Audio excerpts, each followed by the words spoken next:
Hello guys! Welcome to my YouTube channel. Ngayon ay tuturuan ko kayo kung paano mag-add ng transition sa CapCut. At kung hindi ka pa nakasubscribe ay mag-subscribe ka na at i-on ang notification bell para updated ka sa ating mga tutorial.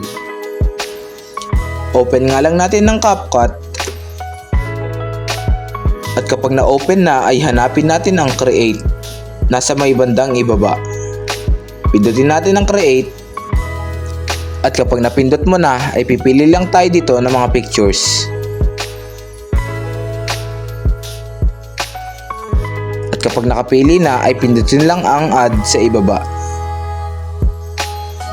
At kapag napindot mo na ang add, ay mapupunta tayo dito. Slide lang natin ng onte.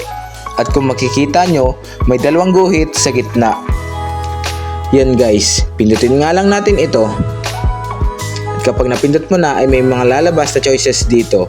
Hanap lang tayo dito ng gusto nating ilagay na transition.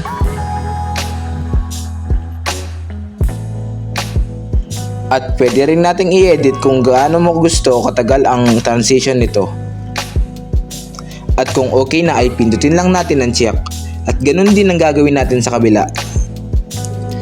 Pipili lang tayo ng transition dito. Tapos ay i-adjust natin kung gaano katagal. At pindutin lang natin ulit ang check. At ito na ang output natin.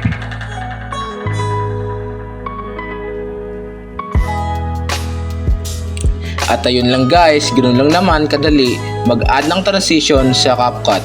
Thanks for watching. Subscribe me for more videos like this.